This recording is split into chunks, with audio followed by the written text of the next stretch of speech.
L'opinion ou les réponses de nos panélistes sont des réflexions personnelles basées sur leurs connaissances et expériences professionnelles. Il est fort possible que leur opinion diffère de la vôtre.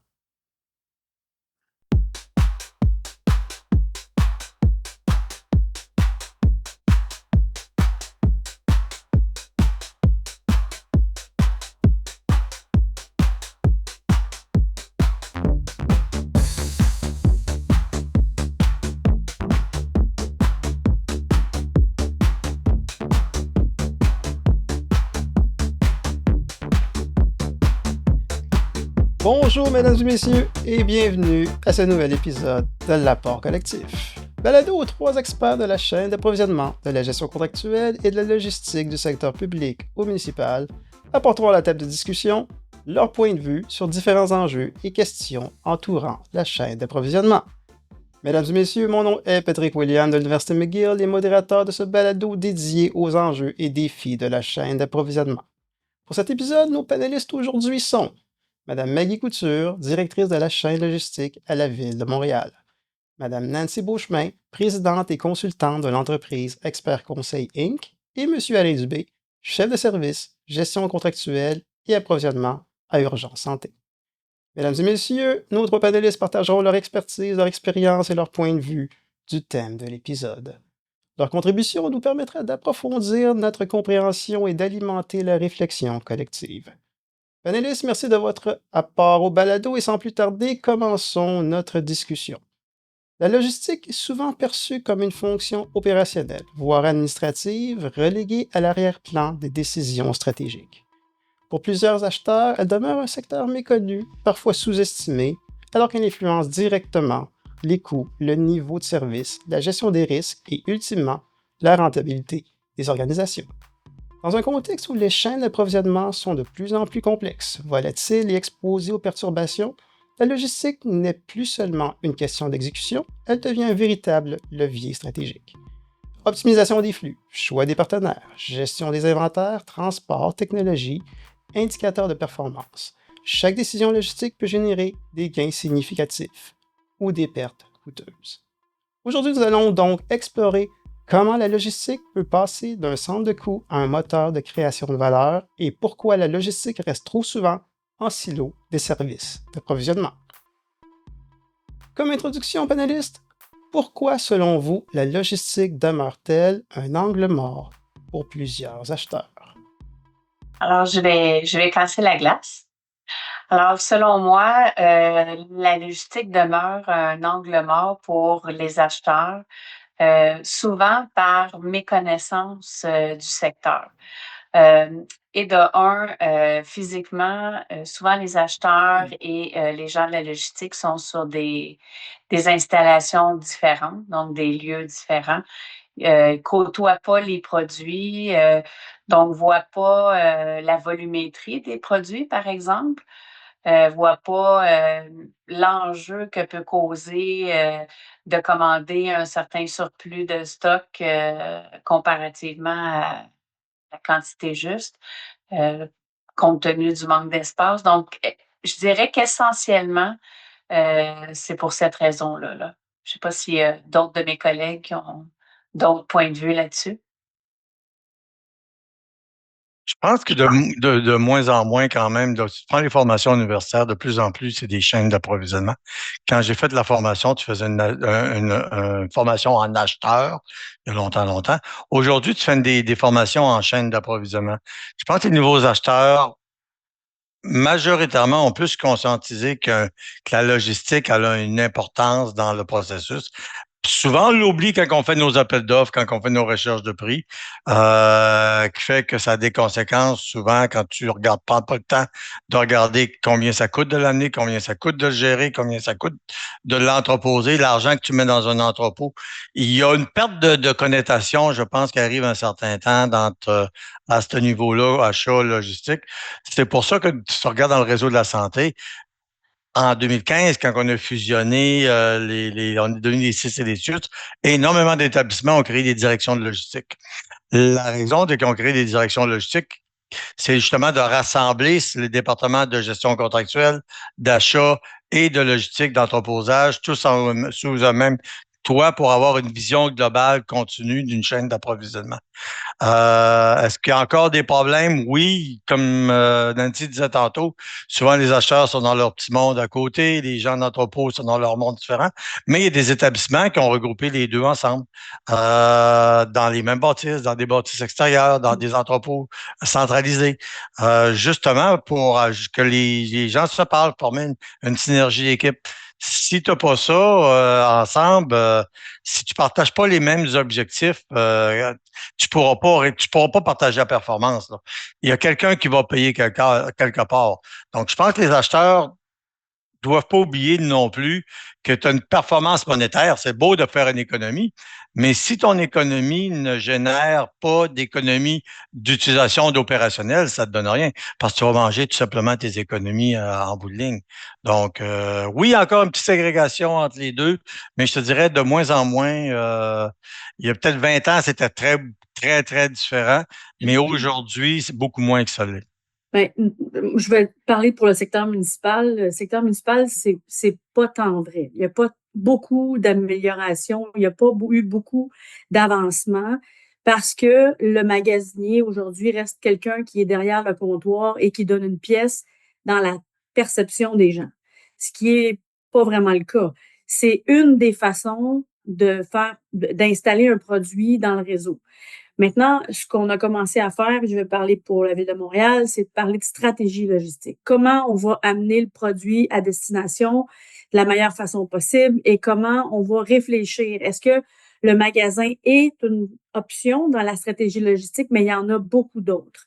Est-ce que la difficulté de se faire reconnaître auprès des acheteurs, parfois, c'est que souvent, la tendance est de dire, ben l'appel d'offres est terminé, le contrat est lancé et tout est terminé. Alors que la stratégie logistique commence bien avant l'appel d'offres, avant qu'on décide qu'on comprenne notre besoin, ce qu'on va en faire, et ça va déterminer comment je vais acheminer le produit jusqu'à destination. Donc, ces notions-là sont, en tout cas, moi, en ce qui me concerne, sont pas tant répandues. Et quand on parle de ça, il y a beaucoup d'éducation à faire sur quels sont les bienfaits d'une stratégie logistique, qu'est-ce que ça apporte, pourquoi je devrais me soucier de ça directement dans l'appel d'offres et même bien en amont de l'appel d'offres pour écrire un cahier de charges qui va amener le produit à destination de la meilleure façon possible pour respecter le niveau de service. On n'est pas là encore. Depuis la pandémie, on a pris beaucoup de galons et on a parlé de résilience, des chaînes d'approvisionnement. On en a tellement fait partie au niveau de la logistique pour la distribution, toutes sortes de choses. Donc, c'est sûr que à ce moment-là, la logistique est sortie de sous son couvert un peu caché.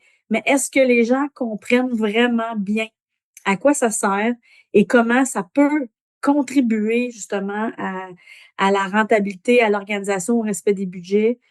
Et on y a encore du chemin à faire. Maggie, tu as dit quelque chose de très intéressant, c'est quand on développe un appel d'offres, ce que tu as dit, c'est on devrait impliquer la logistique. C'est pas juste le client interne qu'on est en train de lister ses besoins, mais aussi aller voir la logistique côté transport, côté inventaire. Donc, on a besoin de leur input avant de lancer un appel d'offres. Avant d'écrire un cahier de charges et de déterminer, est-ce que je vais maintenir ça à l'entrepôt? Est-ce que je vais le faire venir direct du fournisseur? Est-ce que je vais l'arrêter dans un magasin plus satellite ou un entrepôt secondaire? Est-ce que je vais en maintenir beaucoup ou je vais faire du juste à temps? Il y a beaucoup de choses à savoir avant. Il faut comprendre le projet de notre partenaire, qui est le service qui a besoin de l'appel d'offres. Il faut comprendre ce qu'il veut, comment il veut, l'espace que ça va prendre. Donc, tout ça, ça se fait avant l'appel d'offres parce que dans le cahier des charges, il faut mettre la bonne chose pour que le fournisseur sache ce pourquoi il va soumissionner. Est-ce qu'il va faire 8 livraisons, 25 livraisons, des petits camions, des gros camions? Est-ce qu'il va faire plusieurs portes? Comment il va en amener à chaque fois? Combien il va palettiser ses produits? Comment il va les apporter, etc., etc. Il y a tellement de questions à répondre qu'on peut pas prendre la chance de juste écrire dans le cahier des charges. Je vais compter une anecdote là où on n'avait pas été avisé à un moment donné, puis il y a des camions 53 pieds qui sont mis à reculer au centre de distribution remplis de bacs de recyclage, alors qu'on n'avait pas été avisé, mais que dans l'appel d'offres, c'était écrit qu'on allait entreposer ces bacs-là au centre de distribution. Donc, il faut savoir, est-ce qu'on a l'espace? Est-ce qu'on est capable de manipuler le produit? Est-ce qu'on est capable de le transporter vers combien ça va coûter tout ça? Est-ce qu'il y a d'autres options? Donc, oui, le cahier des charges est vraiment, vraiment très, très important parce qu'après ça, le contrat, il va durer 2, 3, 4, 5 ans. On est pris longtemps avec un problème qui va nous amener à avoir des roches dans nos souliers tout le long du contrat, des enjeux avec le fournisseur, des enjeux de livraison, des problèmes de retard, des problèmes d'espace. Donc, le cahier des charges, c'est la clé de la bonne entente puis d'un contrat après qui va être rentable. Mais là, c'est pas juste le prix qui fait qu'une entente, c'est rentable ou c'est intéressant ou ça va nous amener un bénéfice pour l'organisation. C'est aussi comment on va acheminer le produit, qu'est-ce que ça va coûter à l'organisation de maintenir tout ça en place.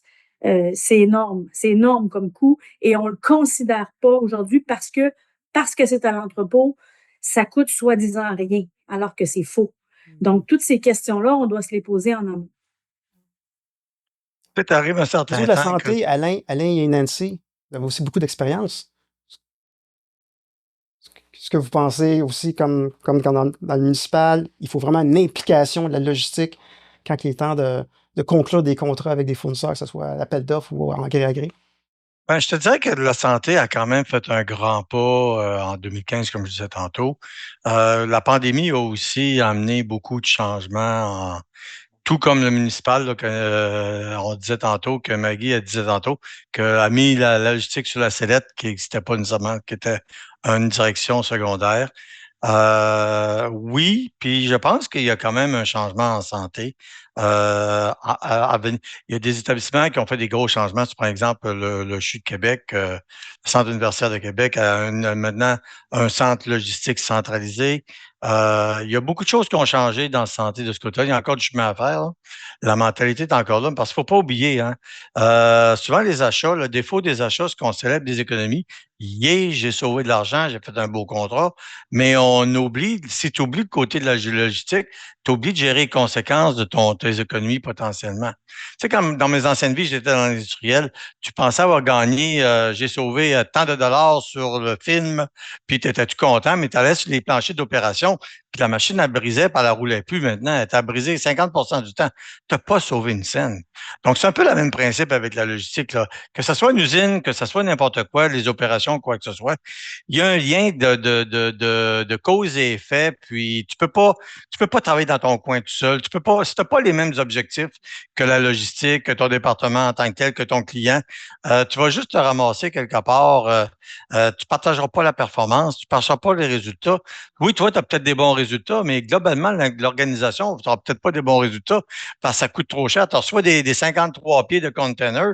Faut que tu loues des entrepôts à l'externe parce que tu n'as pas l'espace à les mettre dedans. Tu es tout content hein, aux approches d'avoir dit hey, j'ai sauvé de l'argent. Mais en bout de ligne, tu n'as rien gagné. Là. Donc, c'est vraiment une chaîne, c'est vraiment un lien. Tu peux pas briser cette chaîne-là. Trop souvent, dans le passé, on brisait la chaîne, puis on oubliait les sections de la chaîne. Mais on disait tantôt, la chaîne, ça va. Nancy disait tantôt que la chaîne, ça va même par les comptes payables. Si tu as des problèmes de comptes payables, si tu as des problèmes tu prends pas tout ça, puis je vais appuyer sur ce que Maggie disait. Tout ça, ça se décide initialement à l'analyse des besoins. Le besoin quand tu analyses ton besoin de ton appel d'offres, ben, il y a un côté logistique dans ce besoin-là. Si tu ne prends pas le temps de regarder, puis quand on parlait d'anecdotes, j'ai regardé justement une analyse de besoin aujourd'hui, puis c'est marqué qui ça gère? Ben, la personne avait écrit ça gère ma direction à moi. OK, mais tu as oublié tout le reste d'organisation, là. Il y a des acheteurs, il y a des gens de l'entrepôt, il y a des gens de logistique, il y a des gens. Donc, tu peux pas séparer le tout. Si tu sépares le tout, tu vas te ramasser tout simplement que tu vas avoir une dysfonctionnalité totale, puis tu vas avoir des coûts qui vont s'exagérer tout simplement. Mais le réseau de la santé, je parle beaucoup, je sais Nancy parlait, mais le réseau de la santé s'est amélioré, mais est-ce qu'il est encore là à 100%? Non. Ben, le moment où ou en tout cas c'est le plus évident, là, je dirais que c'est lors des transitions de contrat. Quand on opérationnalise le contrat, le nouveau contrat, puis on a à gérer une espèce de phase-out, phase-in des nouveaux produits, là. C'est là qu'on voit à quel point justement l'écoulement de stock, le transfert de stock, l'arrivée des nouveaux produits, toute cette coordination-là avec la logistique et avec les clients aussi, là, ça va jusqu'aux clients, ça prend vraiment toute son importance à ce moment-là. Là. Je pourrais rajouter, Nancy, aussi les unités de mesure. Hein. Tu changes d'un fournisseur que c'est 50 dans une boîte, mais Oui. le nouveau fournisseur, non, c'est 60 dans une boîte. Donc, il faut vraiment que tu fasses attention. Là. En effet. Donc, faut que tu planifies justement avec tes gens de logistique que tu vas, exemple, à l'unité. Donc, peu importe ce 50, 60, 10, 15, 20, ton unité d'inventaire, c'est ta unité, tout simplement. Donc, il y a vraiment, tu sais, on disait tantôt, là, quand tu planifies ton contrat, là, tu sais, tu invites la logistique au début, avant le début. Tu poses, c'est-tu réaliste ce que je veux faire? C'est-tu optimisé? C'est-tu la bonne façon de le faire? Est-ce qu'on va être capable de soutenir mon appel d'offres ou quoi que ce soit? Puis les gens de la logistique qui ont une vision différente, souvent des acheteurs purs, puis cette vision-là, combinée ensemble, c'est la meilleure chose que tu peux pas avoir. Mais si tu prends pas, c'est soit tu le fais avant ou tu le gères après. Donc, tu te bien de le faire avant puis de le gérer ensemble après que de gérer les conséquences et les catastrophes que tu peux avoir créées, tout simplement. Et ça va aussi loin que la codification aussi, hein, quand on parle de comment on va monter le bordereau. Oui. Ça a un impact sur la codification aussi par la suite. Donc, l'impact est grand au niveau des sorties de stock. Puis, on parlait tantôt aussi d'en parler avant l'appel d'offres.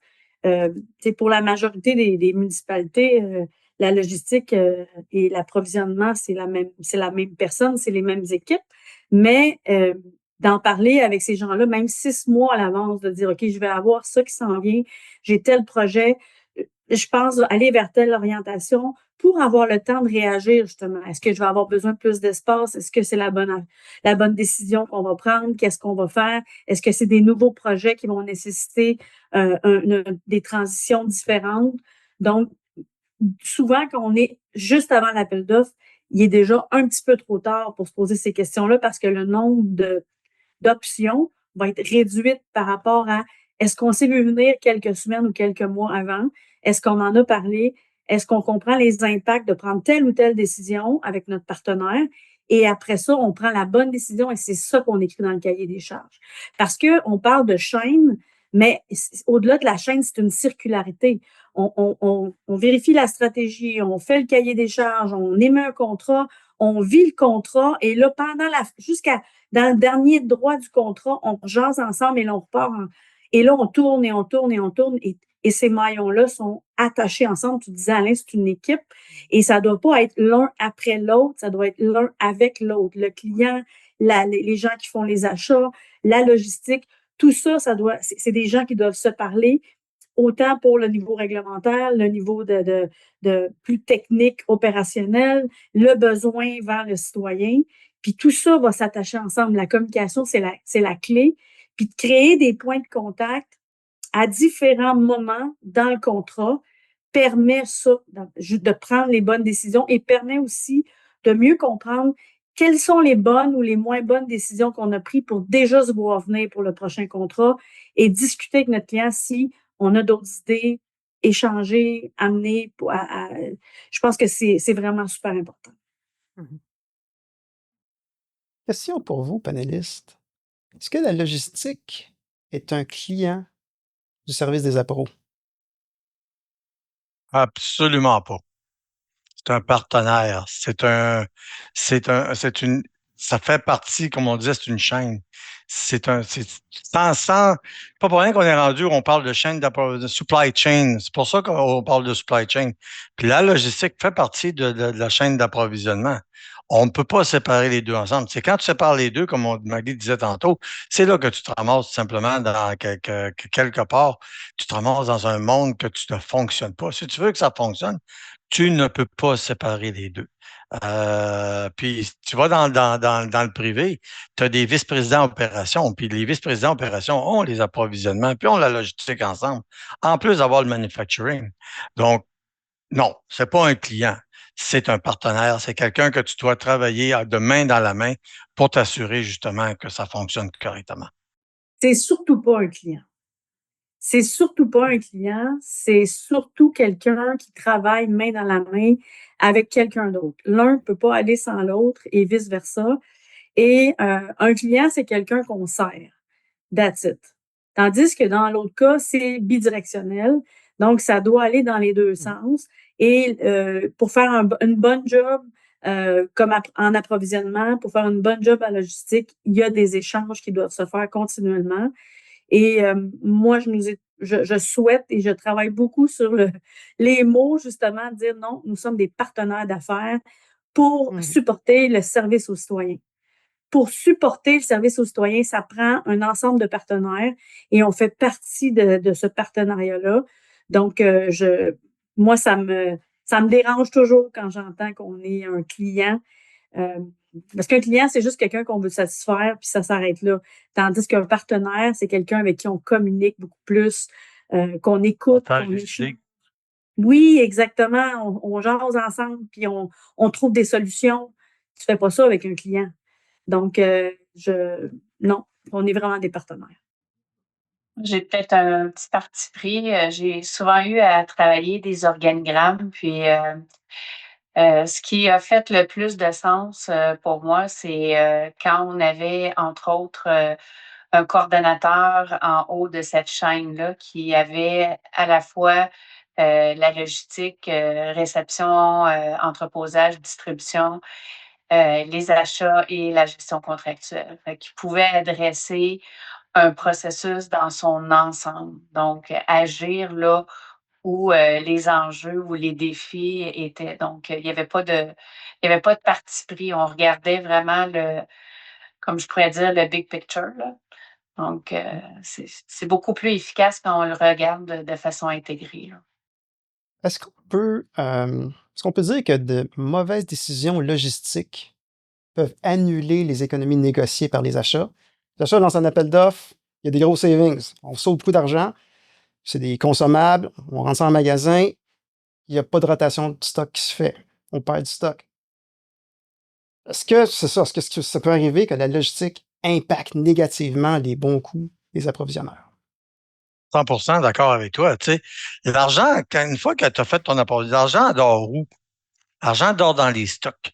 L'argent adore dans les fréquences de livraison qui sont trop là parce que personne qui fait de la livraison, c'est pas gratuit. Là. Il n'y a pas un fournisseur qui dit je vais t'envoyer la livraison gratuite, je suis bien content. C'est pas vrai, il l'enterre dans son prix.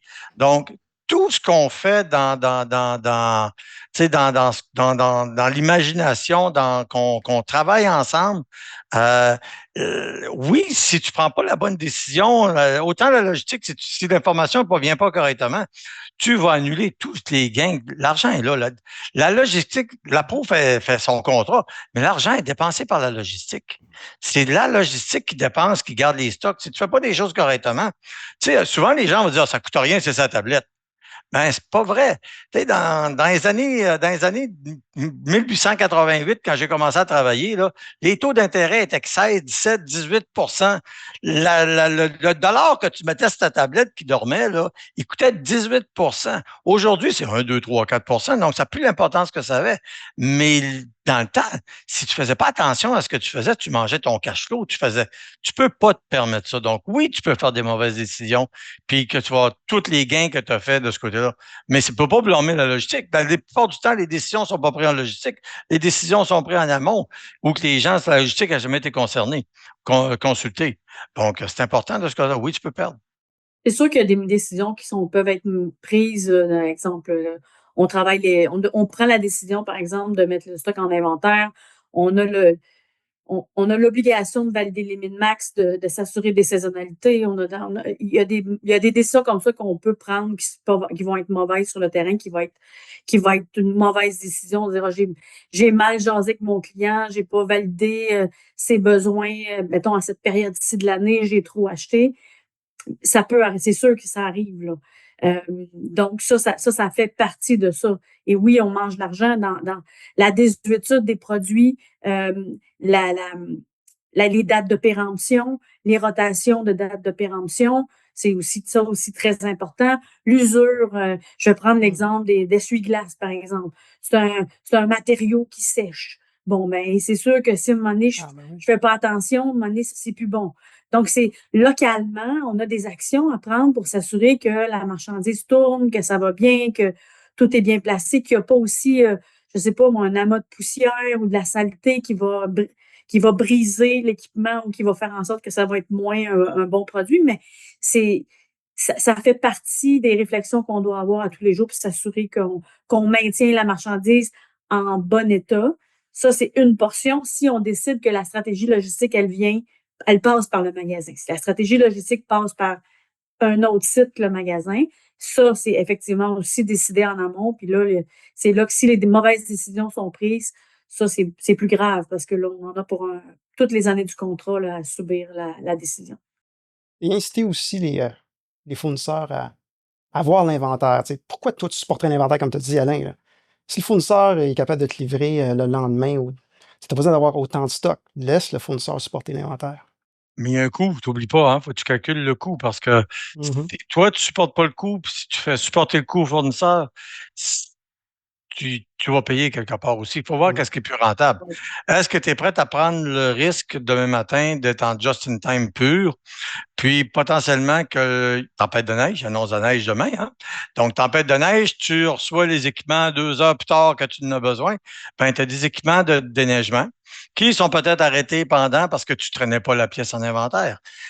C'est là que l'ouvrage, il y a une analyse à faire, il y a dans mes fidou, dans mes fidontes, il faut que tu trouves le juste milieu quelque part pour dire, c'est sûr qu'il va arriver des journées que tu n'as pas prévu que la pièce A, il en t'en brise une par année, tu en as 4 qui ont brisé dans la même journée, ça va arriver. La loi de Murphy existe toujours.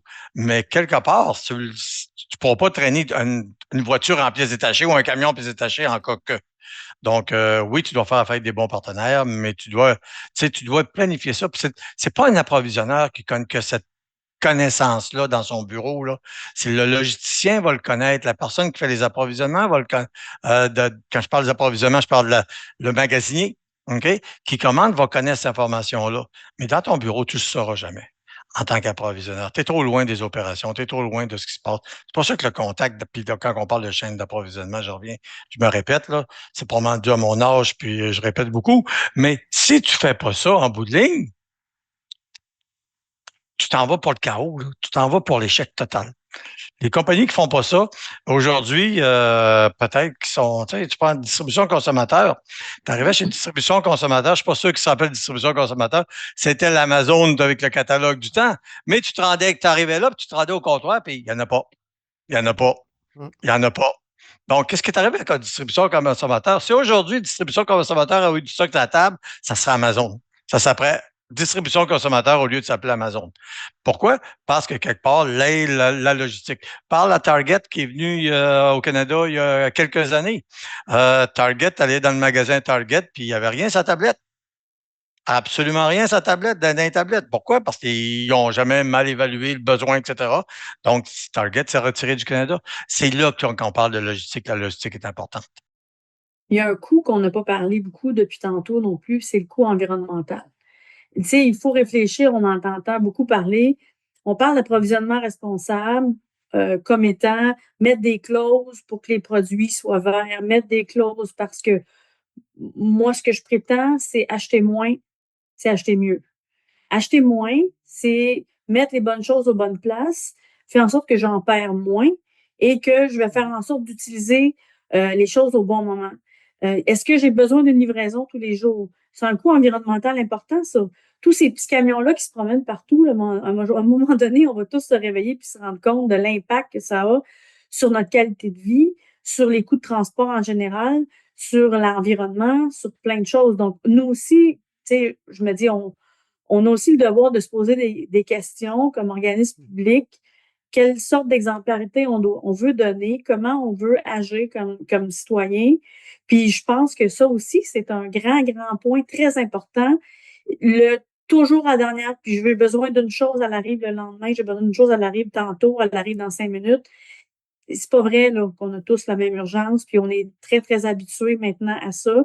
Mais je pense qu'on va devoir ramener notre balancier justement à dire, et c'est à ça que ça sert la logistique. À quel endroit je vais mettre certains produits pour éviter toutes ces petites transactions-là qui coûtent extrêmement cher en paiement, en facture, en coûts administratifs. Ça aussi, c'est une autre chose qu'on n'a pas parlé. Oui. Tous les coûts administratifs reliés aux mini-achats, mini-BC, des trucs de 50 quand ça te coûte 150 pièces et mettre un chèque.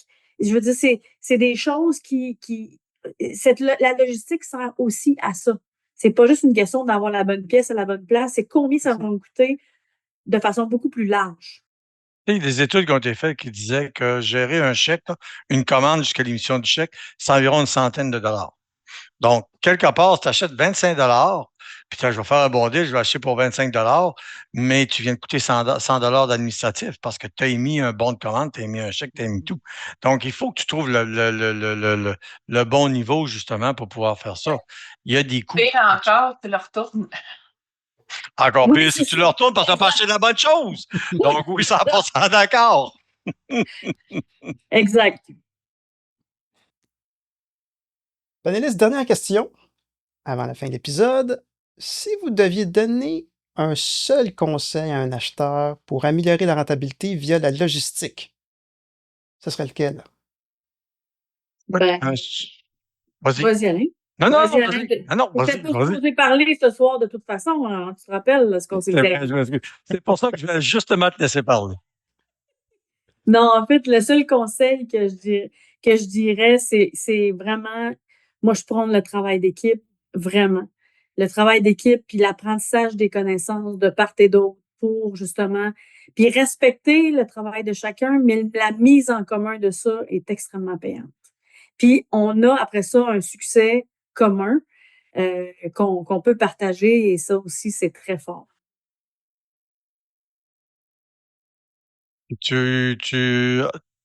Ce partage-là d'idées, de concepts, de venir comme on disait tantôt, les yeux de l'autre, de travailler, tu peux pas passer à côté, là. Tu sais, le travail d'équipe, là, va faire en tant que tel, tu vas partager le risque. Pourquoi ce serait juste un des deux groupes qui serait responsable, tu sais, du risque? Ça va te permettre une diversification, ça va te permettre d'avoir des stocks plus intelligents, ça va te permettre d'avoir des scénarios alternatifs que tu verras pas nécessairement dans ta structure à toi. Le fait de partager les idées, tu sais, deux têtes en valent mieux qu'une. On pourrait sortir plein de dictons qui existent dans la langue française si on veut, mais c'est sûr et certain qu'en travaillant main dans la main, tu ne perdras pas, tu vas être gagnant. C'est sûr, tu vas réduire les risques. Le risque, là, ça ne s'élimine pas, mais ça se gère. Puis si tu prends le temps de le gérer avec les gens de la logistique, ben, tu vas te gagner en bout de ligne. Là. Tu sais, tu gères ton contrat, puis la logistique va gérer la réalité. Parce que c'est ça, la logistique, c'est la réalité du quotidien. Donc, tu travailles ensemble, tu as les gens qui gèrent le contrat, puis tu as les gens qui gèrent la réalité. Tu mets ça ensemble, ça ne peut pas faire moins à part qu'une équipe gagnante. Moi, je dirais aux achats, je dirais partager et au partenaire final, au bout de la chaîne, celui qui a le besoin, planifier. C'est vraiment les deux mots que je trouve très importants. Mon message, il serait peut-être plus aux gestionnaires. Assurez-vous dans une intégration de nouvel employé qui puisse se déplacer physiquement, aller rencontrer la logistique et l'inverse aussi, et rencontrer aussi les clients internes, les comptes à payer même pour comprendre la réalité de chacun, établir la relation aussi avec ses collègues, pas juste on est à un air où on répond à des courriels, mais on connaît pas l'autre personne au bout du fil, au bout du courriel, là. Puis on a comme cette gêne-là d'entrer en contact, mais de vraiment le prévoir dans l'intégration de tout nouvel employé, de faire le tour du jardin, là. Donc, moi, ce serait ça mon conseil. Quand on parle de rencontrer les gens, là, on s'entend que le télétravail, puis on va amener la pandémie, le télétravail qu'on a créé dans le monde est une bonne chose, a certains avantages, mais ce côté-là de partage, de voir quelqu'un face à face, c'est pas pareil. On ne peut pas se mentir, on ne peut pas dire que c'est exactement la même chose. Donc, dernièrement, aux nouvelles au Québec, on entend de plus en plus la fin du télétravail dans beaucoup d'organismes. Puis c'est une des raisons que la fin du télétravail s'en vient de ce côté-là. C'est pour permettre les gens de s'asseoir, de partager et de prendre le temps de partager ces informations-là. Contact humain, là, c'est ce que mieux des fois, là. Donc, quand tu prends le temps de t'asseoir avec les gens de la logistique, les gens des approvisionnements, d'amener, comme disait Nancy tantôt, d'aller prendre le temps de t'asseoir dans un entrepôt et d'aller prendre le temps de rencontrer comment ça fonctionne, surtout les nouveaux gestionnaires. Là. Si tu prends le temps de passer un peu de temps avec ta logistique, avec tes approvisionnements, avec tes contrats, tu vas mieux comprendre comment ça se fonctionne, puis tu vas pouvoir prendre des meilleures décisions. Parce que c'est le cœur. Tu sais pas, mais c'est en dessous, quelque part, c'est en dessous de la logistique et la couche. Tout est beau, là. Dans un hôpital, tout est beau. Tu vois le médecin, les blocs opératoires. Mais enlève la logistique, enlève les cuisines, enlève la salubrité, puis il va y avoir beaucoup dans la logistique, là. Pas juste le transport, là. Le département de logistique, là, c'est tout ça en tant que tel, là. C'est le ménage, c'est les cuisines, c'est la livraison, c'est le plancher, c'est la buanderie. Enlève tout ce côté logistique-là, parce que c'est ça, la logistique. C'est pas juste l'entrepôt, puis c'est pas juste les appros. Donc, tout ce qui se passe en dessous, dans la couche inférieure cachée, enlève tout ça, tu fermes un hôpital. Ça va prendre le temps de même. Alors, ferme les cuisines, tu viens de fermer. Ferme la salubrité, tu viens de fermer. Ferme les achats, ferme les magasins, tu viens de fermer un hôpital. Tu le vois pas, les gens de l'extérieur ne le voient pas. Mais la logistique est tellement importante que tu peux pas la passer de côté. Puis justement, c'est le temps de rencontres comme aujourd'hui. Si on fait des rencontres d'approvisionnement, c'est beau, on parle on parle de contrat, mais quelque part, dans la logistique, tout ça, ça donne rien. Mesdames et messieurs, la logistique n'est pas qu'un simple maillon de la chaîne d'approvisionnement, c'est un levier stratégique trop souvent sous-estimé par les acheteurs, alors qu'elle a un impact direct sur les coûts, la performance opérationnelle et la rentabilité des organisations. À travers nos échanges, on a mis en lumière l'importance de mieux comprendre les enjeux logistiques, de briser les silos entre les fonctions et surtout de passer d'une logistique d'exécution à une approche plus stratégique et collaborative. Qu'il s'agisse de transport, d'inventaire, de partenaires ou de données, chaque décision logistique peut devenir une occasion d'optimiser, d'innover et de créer de la valeur. En somme, mieux intégrer la logistique aux décisions d'achat, c'est se donner les moyens d'être plus agile, plus résilient et plus performant. Le message clair, la logistique n'est pas un coût à gérer, mais un investissement à maîtriser pour atteindre, d'une façon constante, la rentabilité. Panélistes, c'est ainsi que se conclut l'épisode 6 de l'apport collectif. Un immense merci à nos panélistes Maggie, Nancy et Alain pour leur générosité, expertise et réflexion éclairante. Votre apport contribue grandement à la richesse de ce balado. Un grand merci également à vous, mesdames et messieurs, pour votre fidélité depuis le début de cette aventure. J'aimerais aussi remercier tous nos partenaires qui ont pour mission de faire avancer la profession. Mesdames et messieurs, mon nom est Patrick William. Faites partie du mouvement, faites partie du changement et aidez-nous à valoriser la profession. On se revoit le mois prochain avec Patricia, Maggie et Marie-Michel, où nous parlerons pour le mois de la femme de leadership au féminin, la voie du changement en approvisionnement. Encore une fois, merci et à bientôt. Merci panélistes.